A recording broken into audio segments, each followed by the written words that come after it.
Pastor Bugembe tusonyiwe final abantu bavuddeyo ne beetondera Pastor Bugembe oluvannyuma lw'okumusibako Dr. Shani Mukibi ate nga ye ayina bbaawe era nga wogenda nabo okubalaba maaso mu kiseera kyekimu Pastor Bugembe avuddeyo n'asekeera omukyala yenna agenda okumufumbirwa nti ye musajja akozemu ekisooka yazimba nti ate amaze ebbanga ddene nnyo mu buwuulu nakakatambi mugenda kubanga wamma mukeewulirirako mu maaso Spice Diana ne Naloozi wamma nabo tebinnaba kugwa era nga ne Pastor Jackson Senyonga endiga zitabuse oluvannyuma lw'okuvaayo n'alaga essomero nabyo ogenda kubanga obyerabirako mu maaso Aliani Sikini ne Frank Abaho Tamale Mirundi Junior nabo mbayina maaso omugamba mutya mwasibye mutya bantu bange kansubire nti muli bulungi ba mikwano nga enkola yaffe mbasaba video no mujimpe like era nensaba gwe wenna atanaba kusubscribinga wano ku Suvia News Extra nti mukwano subscribinga era onyigene mu notification bell emesubwanga byonna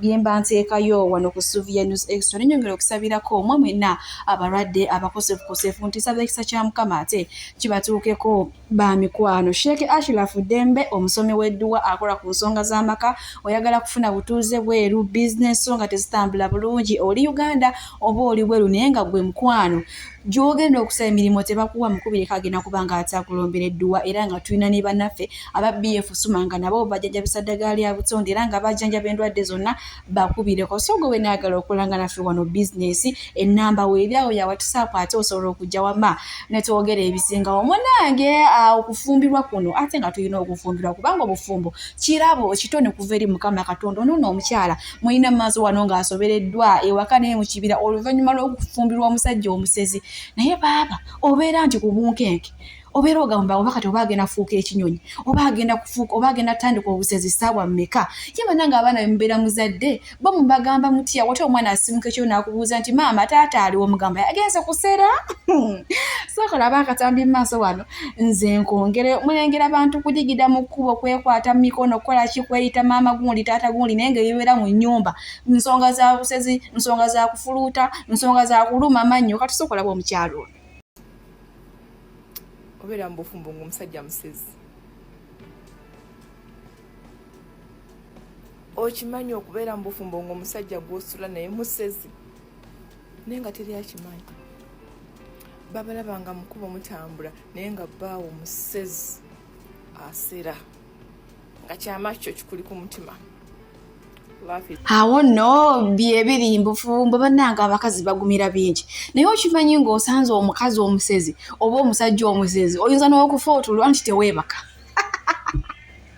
bakulaba osumagira misala beebuuza yi mama Jeni kiki yalwala kasumagizi oba taata John kiki munnange ekyamutuukako omukazi wakatamuweeza sitole ekisooka wumbe munnange nga gwe kyama kyo omukazi oba omusajja musezi ne bannaye kati obeera nga weeraliikidde nga wamanyira nti weziwera ssaawa 6 ez'ekiro munnange agenda kati afuuka kanyonyi afuuka musota bannange abakazi naffe tugumira bingi oba abasajja nabo bagumira bingi mu bufumbo naye nga tubitadde ku bbali wammankubuze butereevu paka wa Dr. Shani Mukibi abangi gwe baali basibako Pastor Bugembe nti munnange amuwase nga twavuga wano ebigambo Pastor omuwala muwase omuwala wa ddiini omuwala yasoma omuwala wampisa omuwala ayambala bulungi lelelele ne tutuukamuko omugambo ku makya mu ttuntu kawungeezi n'ekisala budde ffenno omugambo wamma nga tugutokomookera ddala ate byakomaawo wamma bagenda kugamba abantu batandika ne beegabanyamu omukolo nze ngenda kwambaza abagole nze ngenda kusimba nze ngenda kufumba mmere wamma abantu ekintu bakipikira ddala oluvannyuma lwa mwana muwala ono okugenda mu kyaki ya Pastor Bugembe n'amubuuza munna ayusingo omwana muwala ono yaddamu ekigambo kimu kyokka nti tebannaba kumpasa Pastor munnange Pastor Bugembe awo naye musajja wattu n'abuguumirira naye kwe kumuddamu n'amugamba mitu ffe twatandikira wolerere Pastor omuwala muwaseera Pastor n'omuwala wakulema tugenda biki wamu twayogera ebigambo bingi nnyo so kumbe mwana muwala ono ayinako abaami ab'enjawulo era waliwo omwami yajja munnange n'atugamba oyo omuwala gwe mulaba ndi naye mulaavu maze naye ebbanga naye lwakuba simbadde sinaba kugenda mu bakadde be so kumbeera omuwala nga yamaze dde okutugamba mbuye ali singo amaze okuteeka Pastor Bugembe mukwano naye era nga mu kiseera kyekimu Pastor Bugembe muyina maaso wano nga asekeredde omukazi oyo yenna agenda okumufumbirwa nti ye munnange nga taagooke nga taasoboke omusajja yeezimbira omusajja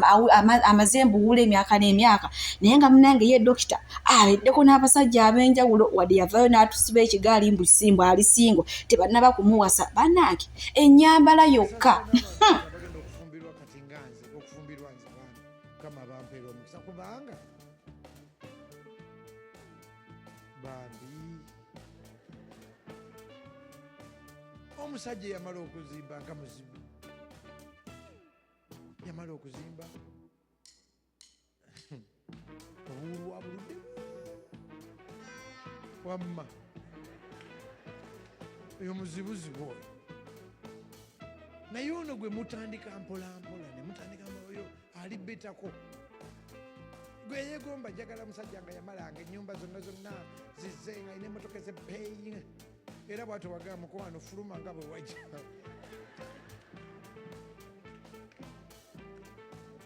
gwe tonyo yajja nakaveera lwakaleeta loole Pastor Bugembe bw'atyo munnange ate avuddeyo n'asaasira omukazi yenna agenda okumufumbirwa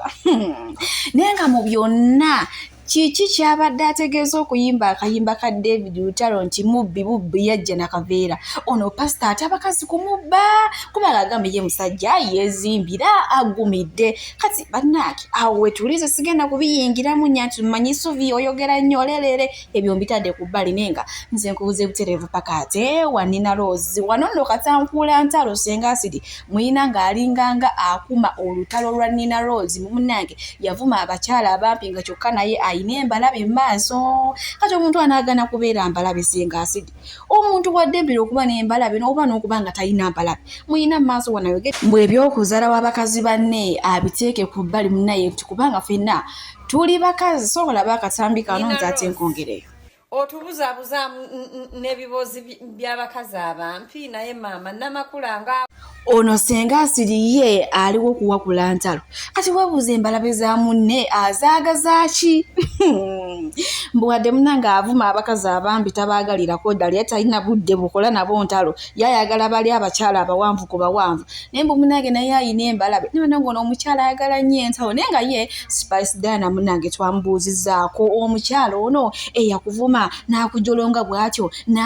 n'akuzaala wamba oli mukyala mumpi oyinza kumudda ki munnange Spice Diana yatuzeemu n'atugamba nti yaawo talina kigambo kyonna kyakuddamu kubanga munnange oli muwanvu ate ye mumpi kale yekyogedde nga tatondowadde wabula ng'akijje ku ntobo ya mutima gwe omanyi byanjawufu munnange bwe tweyongerayo ne Daudi Mugema eyakuyimbira Katonda w'abanaku teyeebaka ye munnange Katonda w'abanaku teyeebaka omusajja ono namubaleeterako ndowooza giringa kati myezi oba 5 ku mukaaga ng'ekiwundu kimuluma nga baamutego bale bayite ettalo omanya nga ogugulu gwazimba gwonna nga gunene nnyo naye munnange yamala n'awona era nti Katonda w'abanaku teyeebaka era nga agamba nti omwami Misa Kisemakula yamusasulira ssente zonna ezaamuwonya ekiwundu naye mbw abo abantu bonna be mwalaba abaavayo ne bagamba bagenda muyamba talina omu yamuyamba ki ekiriwo sina wadde omutawaana okugulu kwawona tolabanga nekyakalira isebo sina wadde omutawaana Mukama Katonda abuyinza kukulike kwampona nali nkusse kwangezaako ne kunnemu kulamani yankuba eddogo naye nemuwona nali manyi bulwadde buno bwa bulijjo kulamani kawooya ne banne be baali banduze ate byegulu oyogera ngo osaaga ate okasalamu kulamani oyo yali anduze okugulu kwabaaki kyokka bambi okugulu kwalimu obulwadde obuganda bwetwagezaako byonna ebyokizungu nebigaana naye Mukama n'atusaasira netufuna okulambikibwa okwenjawulo nekukala Katonda osooka nogendako mumalwaliro ina nga nakalaaga muganda wange nagendako emulago nenvayo nengenda Nakasero nengenda Bombo ame hospital nenvayo nengenda Turkey nenvayo nengenda Aga Khan awo wonawona nga bagamba bulwadde ki malwaliro wagenda nagenda emulago Cancer Institute ne baŋŋamba nyina cancer bampaziza singa nyina kansa nengende nakasonde banga toyina kansa nengende bomu banga toyina kansa nengende taki banga toyina kansa nenkoma we mulago ne bankebe ne bangamba toyina kansa tusungu era nyina ditasize mulago za immediate zimu zigamba nyina ndazigamba siri kati abakugamba nga toyina kansa nga bagamba ina bulwadde ekake bo bagamba bilwadde by'abafirika byabalema bo bagamba tebisobola ene taki kyennafundayo nafuna ecupa y'amazzi emu yali mupeinikira ebbanga lyewamalayo nesente bannayuganda zebakusondera wafuna peinikira nakola testi zanjawulo anti abazungu tebakuwa ddagala nga tebamaze okufuna kirwadde ekikulumu bakola testi zonna ez'enjawulo bwe bakizuula ne bakuwa eddagala bwe kibula ne bagaba balemereddwa tebasobola kugamba nti ate bakuwa eddagala lyaki nakusooka nobalaga bw'atyo omuyimbi Daudi Mugema munange asagambiza waggulu nga jjanzi omusajja yawona ekigere banange ekigere kiringa kyali kitiisa baddiya naye munange agambye nti w'obanga oli bizibu olabira abantu abakwagala n'abatakwagala mbw era abantu bonna abaava ne bagamba Daudi tugenda kuyamba tugenda kukujonyoba munange teyalabako n'omu wadde yadde banange kale bantu mukoze kyamaanyi okulimbira mu mawulire mu zikamera z'abantu munange ebyo nga tubisadde ku bbali nkuvuze buterevu paka ate wapa bwe tweyongerayo ne Pastor Jackson Ssennyonga munaku eziyisaawo ntono nnyo nnyini ddala munange yavaayo n'atulaga essomero lye sigenda kulyatiukiriza linnya naye ne ngamba abantu baffe bano bagamba kikweri basanyufu kiki kye bagamba munange abantu nga banyeevu nnyo mbucyo kalengera baddamu kuza abantu 110 bo baddamu kwezimbira bizimbe kati lengera ono akoze essomero biki jo amazima gali nti essomero linyirira lirabika bulungi lya kalina ate nga n'okusomesa lusomesa bulungi okitegedde ekintu ekyo kati lengera ffe eno baddamu kutunyonyola busente bwaffe mbwe era kati kye tumaze okulaba muno mu Uganda ye bizinensi yokka eyasigalawo kufuuka pasita biki nenga bananga ate okubeera ng'oli mulokole oba ng'oli musumba ebeera bizinensi munanga abantu baatabuka bo baalaga nti si basanyufu yadde n'akatono oluvannyuma lwa Pastor Jackson Ssennyonga okuvaayo n'agamba nti eryo ssomero lye munange nga ebyo tubitadde ku bbali nkuvuze buterevu paka ate wa Don Chris ono munange musajja watu yavuddeyo n'agamba nti ennaku yamukuba yasuulako mu myala yasuulako ku bubalaza bw'abantu yasuulako mu kiyunga eky'ebisubi bannange omusajja yannyonnyodde ennaku so baswiti ati baddiyale nyongera okubajjukiza nti olabanga omuntu ng'asanyuka olabanga omuntu ng'abiibya ng'adigida muleke yabeera amanyi gyenvuddeyo era munange gye byasembedde n'atugamba nti ye ayina omwana omuntu ate oyo omwana amwagala nnyo bwekubanga munange yamuzaalira mu buli obudde obwekyavu ne twebuuza Doni buno obudde oli mugaga ate sitole ekiwe buno obudde wali wadde ozaala abaana bangi nnyo okiwulidde munange musajja wetu yabonaabona naye nga nkuvuze butereevu paka ate wa MC Stab nonno bambi bamumenya omutima eyali muninkiniwe mukyala we Winnie Mbabazi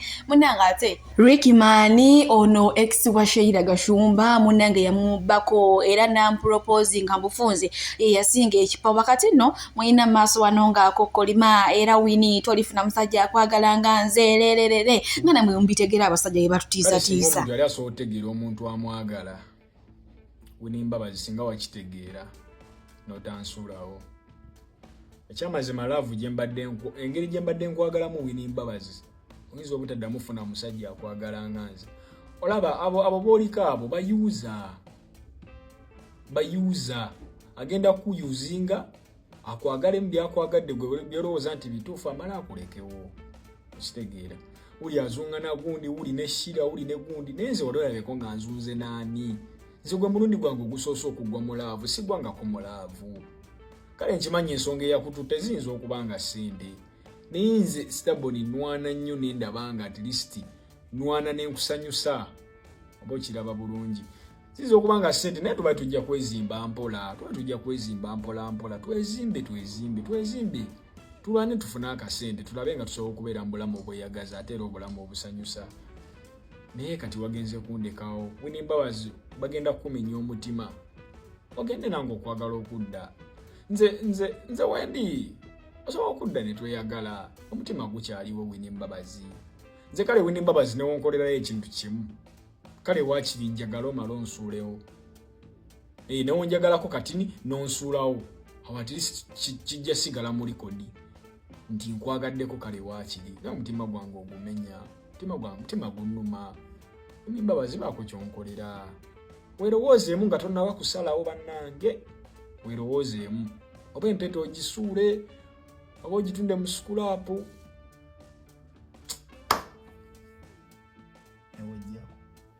awo no wetuli banange lava eno ebintu bya lava bikutabula buno budde waliyo eyakagigwamu kyokka ate waliwo n'akaaba bamumenya omutima naye nga abantu amagezi ge bawadde mwana mulenzi ono MC Stubborn timunanga olulala wabanga akwana afunenga levo ze ine naira nga kirabwa nemuzibe nti Stubborn amazima tebayina yadde bakwataganira nono omwana muwala Winnie Mbabazi ye yarabye grade ye nga Rickman kale ebyo nga tubitadde ku bbali nkoze buterevu paka ate wa Frank Abaho n'Aliani Sikino manyi bafunamu obutakkaanya okuva lwe bali basiba Aliani Sikino ku nsonga za Jolamu abaana be bagenda ne balumba eddwaliro ly'ensambe ne bakuba abasawo ne babajjamu amannyo kati babajjemu n'amaaso Frank Abaho ono y'omu ku baasinga okubeerawo Aliani Sikino kati ye Frank yanamanyi nti Aliani Sikino wanaava mu kkomera munanga agenda kumutwalira waggulu amusuusuute kabaka munange webale nnyo byonkoledde ate nga munange Aliani Sikino si bw'atyo bw'ali munange Frank Abaho yali yanyiiganga yatondowala kwegamba ku TikTok abadde atambula live ng'oluwo omutunuzaamu kamera ngagamba ki Aliani Sikino yeekyana ekyo kyantama biki naye munange olunaku olwaleero bamaze ne basinkanira ndowooza kati empalana evuddewo nga woolabye ate mu katambi awo bwe nkozaako eno ewafiki Gaza wo munange embeera ekyatabukidde ddala era nga munaye nti tebakkiriza n'abantu okugenda kumulaba naye nga olunaku olw'Emmande agenda kuleetebwa mu kkooti ate tulabe kiki kibagenda okumugamba oba afuluma oba azibwayo mu kkomera naye nga abantu bagamba mbu bino ebintu munange baabimusibyeko bijweteke era nga naye yavuddeyo n'agamba nti bamuwaayiriza kino ekintu kye bamutaddemu takimanyiiko yadde n'akatono nti ate era betamanyi nti noobe n'embeera eri mutuukako munange bwe tweyongerayo ewa JB naye abasajja mwagala ki munange JB yagenda n'atabukamu awo ne mukyala we ono wa Info Trust atunda ettaka munange kye yakola ng'omusajja ng'asibamu ebintu bye ng'abeerako waakola ki waagenda gye yagenda munange gye yasanga kyana kiwale kikyolaba ekyekiri bw'osanga agwe nakyo mukwano era gye byafundikira ng'afunye olubuto kyokka buno obudde JB yamaze okutereera ne mukyala we era kati bazzewo bali bumu kyokka ate Saidi Kiika agamba ye agenda kuvaayo mu mawulire abisebye nti ate ayagala buyambi kyokka mbu omwami ono amugamba bajjemu olubuto ate yagamba tali willing kujjamu olubuto yayagala omusajja amuwa obuyambi mboba si ekyo batandike babale n'ebiyungu ne bannange awo nno we tuli munnange naye nga abantu batandise dde okusala omugambo mbufe tusanyuse kuba kati awo afunye munnange ennamba emujambu ono omukyala mukulu mbu tamugjamu bw'amusingako emyaka nange mbijjeeyo n'enzija ate nembibaleetera wano ku Suvia News Extra nenge essaawa zonna munnange mukyala munnange otabukamu n'omusajja katono nnyo ye n'akulaga nti akuzaako omukazi omulala n'ebyo nga tubitadde ku bbali nkuvuze buterevu paka ate wa Arani Cruz ono nno abadde mukozi wa BBS Telefina weewaawo YouTube ate ng'oludda alina n'obuzannya obulala bw'azannya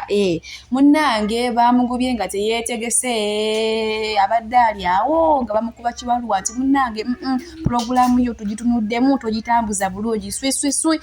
ewamwe weewaawo munnange bayibayi otulabyeko nnyo munnange kasajja katukakaabye nekebuuza ddala nze atayombye atavumye ku muntu ddala lwaki bannemesa omulimu naye nga emabegako awo omwami Innocent Tegusulwa yali yamugamba nti no gwe bagenda kugoba ku TV kookolera abalungi abatuwuliriza era abatulaba olunaku olwaleero tukyaddeko ewa Sheikh Ashraf Dembe sebo esanyusa okubalaba amannya agange yezeseeka Ashraf Dembe akola ku bizibu by'enjawulo omuntu singa aba alina ebirwadde musomereddwa tunywa amazzi ga lukuya nga bw'obadde ogalaba tugenda abantu ku kyoto ne twokya emizimu emibi egibabaamu n'okulomba edduwa abantu singa abeera ng'ali wano atuuse sobola okumulombera edduwa ne waba atatuuse nga mpadde amannya ge naye ng'ali wala naneetaase ennamba yange yeeno eri 0707363711 nammwe bannyinaffe abali ebweru oyagala okuba nti oyagala okulombera ku dduwa ng'olina ebizibu viza zibuze amaka gakolongotana sente zikola zimpita amafuta mu ngalo ojja kumpeereza ekifaananyi kyo n'amanyago ebyo byokka bijja kummala nja kukulambera edduwa ojja kutereera olunaku olusembayo mu mwezi mba n'edduwa eyawamu ffenna n'abalwadde bange abakadde n'abapya. Salaamu alaikum warahmatullahi wabarakatu. Bwe tweyongerayo ne Spice Diana ono no munange yabukezeza ngokola bwezwi paka ate ewabeera abaana be omanyi kaana kawala kano munaye akakyala kano kalina omutima omugabi era singa babuuza muyimbi kyo we Uganda akyasinza okugaba n'otateekamu Spice Diana mu lisiti gy'oba okoze lowooza oyinza okuba nga oliko ekikyamu ku mutwe munnange ye Mukama olwamukubira akaggi n'agamba nedda nze zino ssente zonna Mukama zangabiridde sigenda kuziryanga nzekka wabula kanfuneyo abaana benkwata ku mukono munange n'atandikawo foundation nga woogirabawo era yazimbawo saidi zaawo MPG munange abaana be gye babeera katuna kulojo bwatu munange yasazeewo ate agenda abalabiko banange basanyuse abaana babuuse abaana bajaganyiza naye nga jjukira buli wootoola ekintu ky'oyina n'obaako omuntu gw'owaako ali mbwetaavu bw'ekyo ekintu munange Mukama nayongera okutemera amakoosa abantu abasinga beebuuza Spice Diana azimbye amayumba aguza amamotoka akoze biki sente azijja wamunange buli wokola ekintu ekiyambako omuntu munno Mukama naye abeera alina okugabirira abeera alina okutemera amakubo so ngenda kubanga mbateerako akatambi namwe mulabe embeera eyabadde wera nzikamba siwulire wano Mukama but sweetheart abampeere kyonna kye musinga okwagala gwe wenna ayagala Sugi News Extra. Bye bye.